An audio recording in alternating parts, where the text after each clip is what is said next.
Welcome to the Average Albertan Podcast. Yes, we are coming in with hot news about the Edmonton Oilers. Big news if you're an Oilers fan, as a major player injury took place. And we want to address that with the panel tonight. So just a quick little episode. We are going to have our bigger episode probably late next week, where we'll get into some of the happenings of the season. But this is such a key moment for the Edmonton Oilers this year that I was able to get the panel together, and we are going to talk about the future 3 or 4 months of the Edmonton Oilers. So I'm going to bring the panel back in. First, I'm going to bring Ryan in. Ryan, how you doing tonight? I'm not too bad. How are you? Good. So very quickly, Ryan, before we get into the injury and bring the other panelists, beginning of the season, how is the season going in terms of your perspective? Very quickly, 30 seconds or less. It's full of streaks, a lot of win streaks, a lot of lose streaks, a lot of lose streaks by good teams, a lot of win streaks by bad teams. It's really shaking things up. It's kind of exciting. Okay, good. And of course, we have regular panelists, and Leafs fan Eric is back for tonight's short episode. Eric, how has your last month been in watching the NHL coverage? It's been fine. Certainly from a Leaf perspective, we had a disastrous Western road trip and then made up for that at home a little bit. Goaltending, yeah, and I giggle. Goaltending has been a bit of an issue. Even today, read that Jack Campbell is being traded to back to Toronto. So, of course, it was a Toronto feed. So who knows what's coming up? But yeah, no, it's been fun. Okay, good. Yeah, and we'll definitely have a lot of Leaf talk when we get to our regular episode next week. And our third panelist that has been on the last couple episodes, a huge Habitant Montreal Canadiens fan. Welcome, Frank, back to the show. How are you tonight, Frank? I'm doing great. We won again. It's completely nuts, this beginning of season for the Habs. Yeah, everybody's having fun, and we won today and yesterday, and before that, we had lost 3 in a row, and somebody commented that Habs lost 3 in a row, and you wouldn't know it by how the fans were reacting. Yeah, it's been a really weird start in the NHL for a lot of teams, and again, we'll get to our shocks and surprises with our regular episode next week. Again, all of you that are tuning in, thank you for supporting us on the Average Albertan Podcast. We really do, try to provide you with that everyday kind of Canadian feel towards hockey and opinion on hockey, give you a break from, the regular panelists that you see on the mainstream media. It all started way back last year when I brought Ryan on for the first podcast. Eric later joined, and eventually we got Frank part of it as well, right up into our last episode where we took a look at the season predictions and how we thought it would play out in all the divisions. And of course, well, we know that already some of us are a little bit wrong in our predictions, but we'll get to that next week. Again, we're only about 20% into the season, but that was a fun episode to record. Make sure you tune in next week as we break down the first part of the season. And if you are into fantasy hockey, Frank and I are doing a fantasy hockey series. We put a couple episodes out already, got a couple more coming on the way, where we break down how you can be competitive in Yahoo Fantasy Hockey. Because Frank is a pro. He's really good at that stuff, and he kicks my butt every season except for one.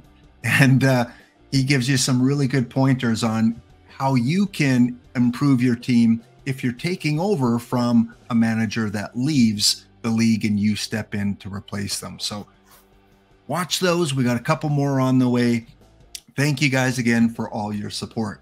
But again, we are here to talk about the latest Oiler news. Hot off the press in the last 24 hours, major injury to an Edmonton Oiler. We have Evander Kane going to be out for a few months. Very horrific looking injury when it took place, but let's get to our panelists and talk a little bit about that. Ryan, did you see this live? Were you watching the game at the time when Kane was injured? Yeah, I had my son on my lap and I was kind of playing with him. So I was kind of half paying attention, half not paying attention. Didn't really see it at first. I kind of saw Kane get up from a collision to go racing down the boards. And I thought he was actually chasing down somebody who knocked him down and was going to fight him. And then he goes running off the ice and then there's a bunch of panic and the whistles blow the play dead and this and that. And didn't actually see it until the replays. So it was that's quite the injury. I mean, something like that happens to you out in the forest, and it's not looking good for you. Okay, yeah. And how about you, Eric? Did you happen to see the injury live, or did you see it later on replay? I saw it on replay like this, okay, because I knew it was a bad injury and reminded me of Clint Malarchuk, Buffalo Sabres goalie. It's terrible to see something like that, but it's a reminder of how dangerous this game is. Yeah, it was horrible. You knew something was wrong right away. I remember way back in the day seeing Brett Callaghan. That's for you, Glennie. When he had an eye injury and the same thing happened, he jumped up pretty much the same way that Kane did and just skated to the bench, and you knew something was terrible. And I thought that everybody knows that, for the grace of God go I on the ice at that time. And, Tampa was affected, Edmonton was affected. It was a terrible injury and just total accident. So yeah, no, I saw it, didn't like it, felt terrible for Kane, who's had a really good run, believe it or not. He seems kind of quiet, but he's not really that quiet when you look at the point total. And now he's got 3 or 4 months to sit, not in Edmonton, but somewhere, I hope, a hell of a lot warmer. So there you go. Yes, for sure. If you don't live around the Edmonton area, we are, hovering around that minus kind of 10 to 20 mark over the last couple of days. And we have snow, and winter definitely has arrived in Alberta. Frank, how about you? Did you see the injury live out east, or was it something you caught a little bit later? And what were your initial thoughts when you saw that happen? Saw it live. It happened very fast, as you can see on the replays. But I saw the red right away on the ice the first time, and I went, "What?" That was like, and you can see it now. It was only like a couple of seconds, and then the way he went to the bench, I went, "This is not good." When you have that much blood, it's an artery usually, and it reminded me of Trent McCleary injury in Montreal. Basically, Mulder saved his life, and this is the same thing. It's a good thing that doctors from both sides from Tampa helped him, because he could have lost his life. He cut an artery. So think about people who unfortunately commit suicide. That's what they do. They cut their wrists. So they had to react very, very fast. So I'm just glad on the human perspective, like, yes, he's out for 3 to 4 months, but that he's actually okay. So. Yeah. And definitely it was a relief to hear the news today. That of course he's going to be out 3 to 4 months, but it's not, the entire season. He will be back. It's just the fact that the Edmonton Oilers have to hold it together and still make the playoffs now without a, player like Evander Kane. Definitely top 6, top 3 type of player that they're going to have to manage without for 3 to 4 months. So let's hope it's on the early side that he's able to make a return. But yeah, when you see that injury, it looked innocent at first, and then all of a sudden Patrick Maroon comes in and skates over the wrist, and it's too bad that those kind of plays happen. But as Eric and Frank mentioned, It's happened to many other players in the past as well. So Evander Kane, Maroon, you can see he stopped playing. The play continued, but he stopped playing, and he screamed at the Edmonton bench that something was very wrong. So kudos to him, because he knew right away, because I think he felt it that he hit something with his skate. He looked down and he saw the blood right away. So kudos to him, because he just stopped playing. He says hockey is secondary. I'm also going to say I read something about the coach of Tampa Bay going down to talk to see if Kane was okay. I mean, this is a community, right? It could happen to anybody, anytime. So this was not something that was, malicious in any sense. And I think John Cooper, right? That's his name. It was just something that it makes every player on the ice go, holy cow, there but for the grace of God. And the update by the Oilers said it all, because if you saw the what they shot out to the media, it said, after suffering a wrist injury early in the second period, Evander Kane is stable and has been transported to hospital for a procedure later this evening. It's like, it doesn't talk about hockey injury and all that, just saying, don't worry, he's okay. So it just shows the severity of that injury. And Ryan, did you happen to see the release that Evander Kane made on Twitter? You follow Twitter, you're on Twitter quite a bit. Did you happen to see what he had to say, and what did you think about his comments? Yeah, he's a pretty active guy on there, actually. I follow him, and he's says some good things every now and then. But yeah, there's a lot of controversy around him, obviously, but he seems to be really trying to just be that class act now, where he's trying to be a leader on and off the ice, and releasing a statement like this is just, it's why the team, I think, gravitated towards him so much. He's a popular guy in our dressing room, and stuff like this is probably why. Yeah, it was nice of Kane to put that message out and give us a little bit of reassurance that, okay, he's on the road to recovery here. And of course, he was the one that broke his own contract signing on Twitter, so he likes talking on there.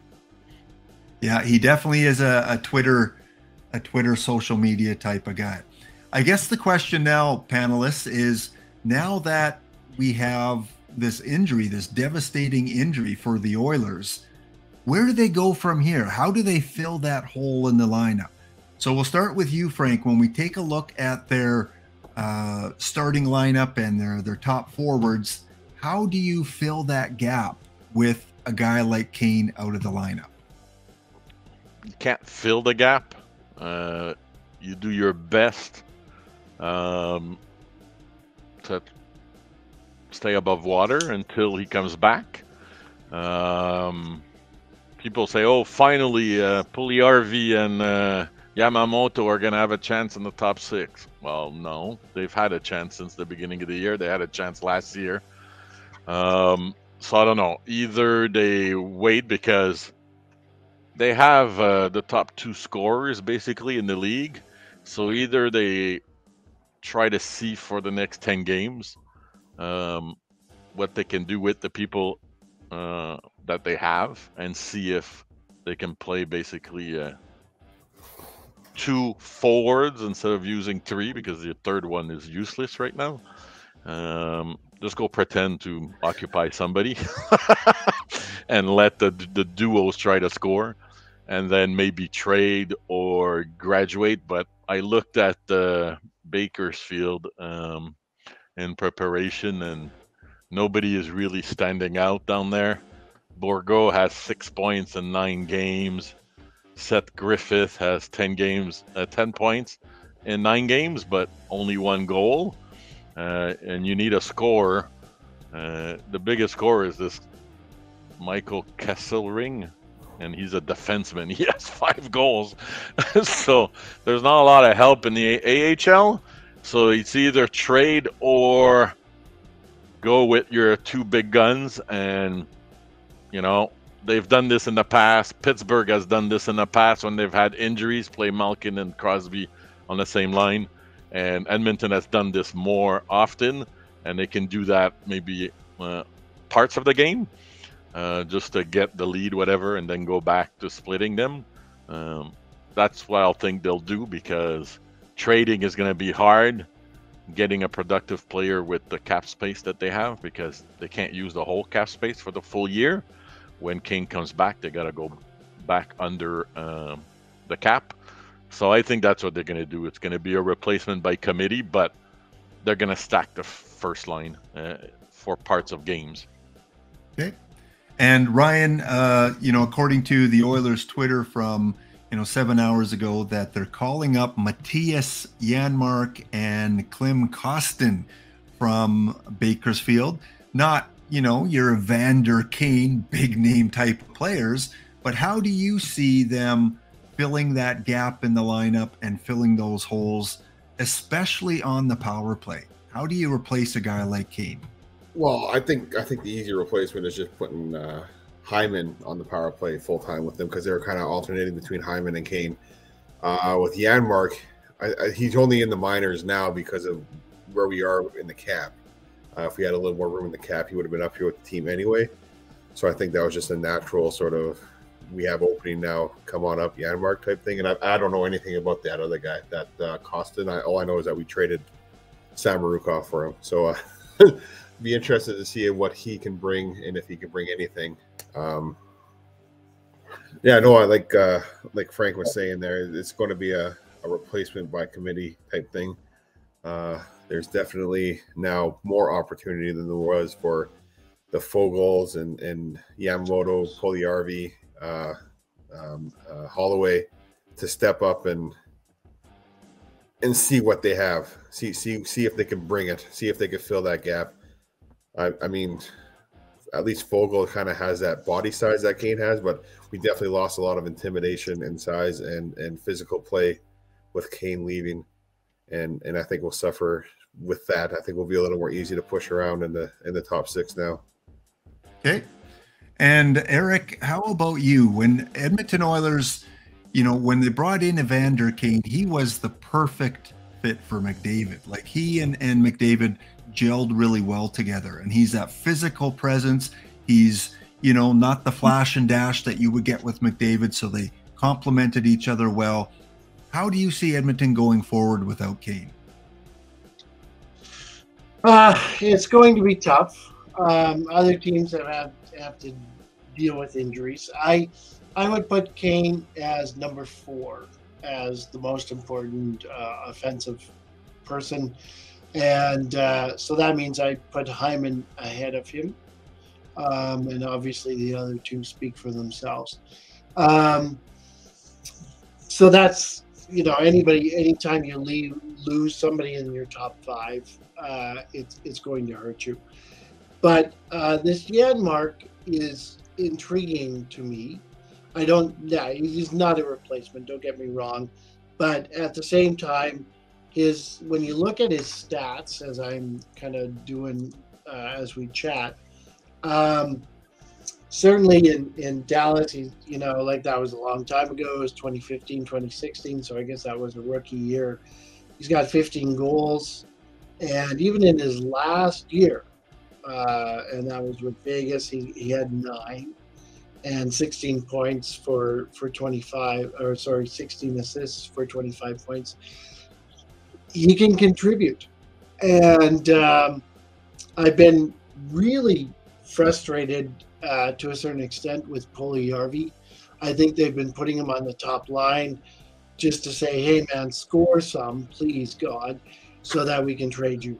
And he hasn't. And he's like, no, I really like Edmonton Winter, so I want to stay here. And when you talk to people, it's like who, because of course, not only is Puljujärvi struggling, but Yamamoto is as well. And so it's like, well, who goes kind of thing. And now it's like, well, maybe it's good that nobody's gone because we need everybody. and that's kind of where they're sitting. And so the Janmark thing, I know he was called up, and I agree with Ryan. That's just, they couldn't bring him in because they're so tight to the cap. And now let's see what he can do. And especially with truly the world's best player, and I don't know, at worst the second best player. Let's see what he can do, and let's hold.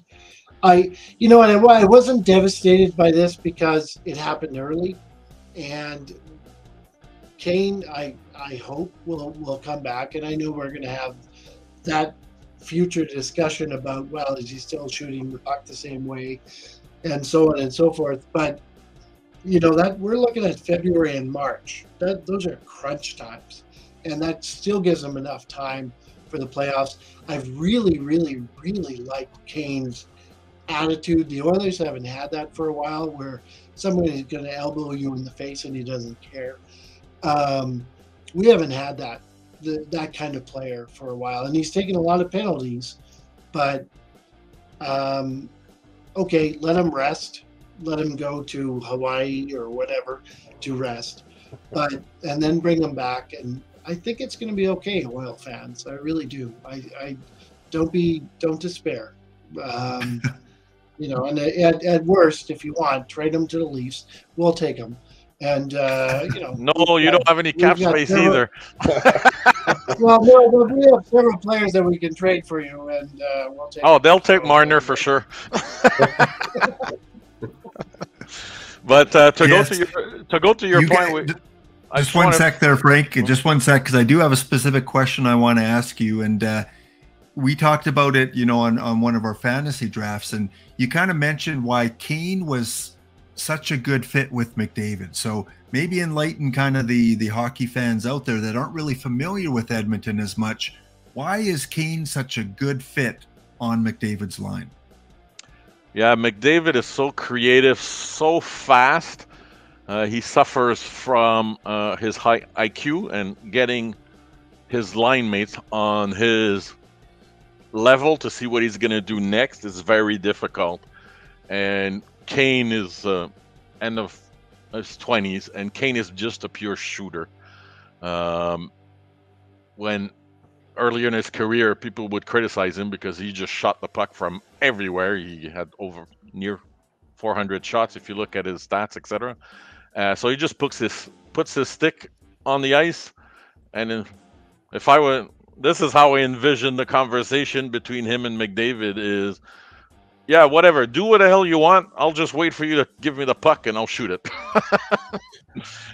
So, and it says, you do all your twists and turns. I'll just be patient and wait with my stick on the ice. So finally, they found a winger. And I know they flip-flop with the Draisaitl, because Draisaitl is the same type of talent. That's why when they stack the first line, they're so dominant. But Evander Kane, he's great with that because he just waits. He loves to shoot the puck. Yeah, no, great analysis. And you talk, north-south players versus east-west players, and yeah, he really was a good fit for Edmonton and McDavid's line. Ryan, we'll end off with you. You are, probably the most diehard Oiler fan here. Yes, Eric loves the Oilers. I love the Oilers. Frank, he loves the Canadian teams as well. But how, as an Oiler fan, Eric said, don't worry, things will be fine. Oiler fans, he'll come back and you'll make that push for the playoffs. Yeah, I just want to add one thing because to put things in perspective, the 3-4 months is equivalent to 36 games. So we have to put that in perspective. Like, we hear February, but to quantify that, that's less than half the season. Yeah, very good point. Okay, so Ryan, does that make you feel better? Well, I wasn't worried about it to begin with, to be honest. I think we have a good enough team. Like, all we have to do is make the playoffs. It's what we do in the playoffs that matters. We're now that team that, like Toronto, that can put it in cruise control more or less, and just make the playoffs and get past the first round type of thing. Yeah, don't be like Toronto. That's bad. I heard that. But we're getting them at the right time for the push into the playoffs, where we're going to be revving up and jockeying for a position. So I'm not worried. I think we have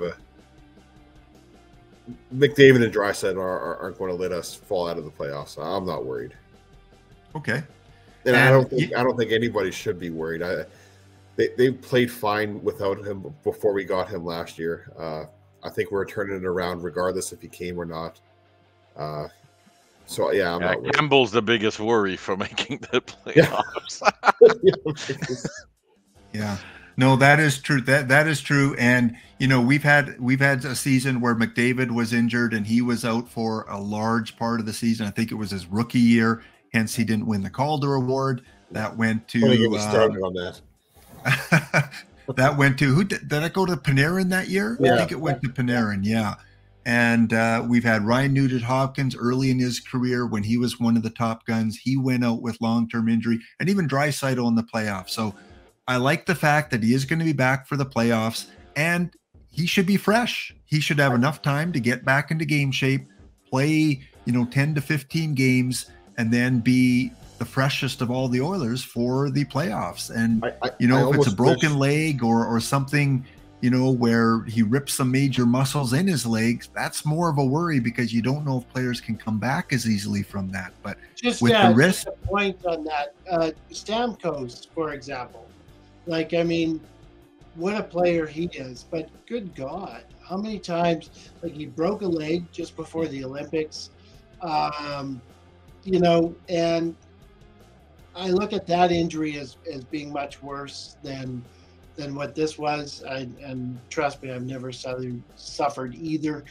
But, and Tampa came back. And Stamkos is something else. So, take heart, Oiler fans. It's not the end of the world. And like Ryan said, they're not super duper worried.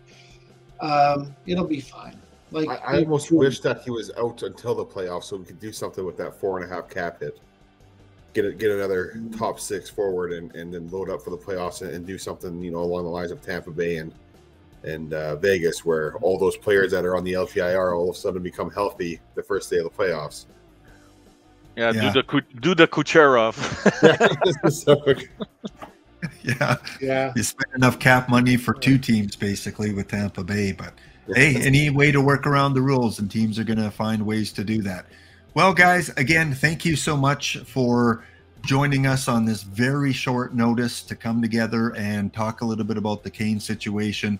And what I'm hearing is that Oiler fans, don't worry, things will be fine. Kane will be back. We just got to keep, our foot on the gas to stay within that playoff race, because with the weird season it's been, that's not a given. Right now with the Oilers probably just on that playoff edge. So they got to put some wins together still. Otherwise, Kane coming back won't make much of a difference. But we will be back next week, late next week, to record our kind of major episode. We'll break down the season. We'll look at the boom and busts. We'll get, Frank and Eric and Ryan's opinion about what has kind of shocked them most this season. And that should be fun to record. So thank you, panelists, for joining the Average Albertan Podcast short edition today. And we'll see you next episode.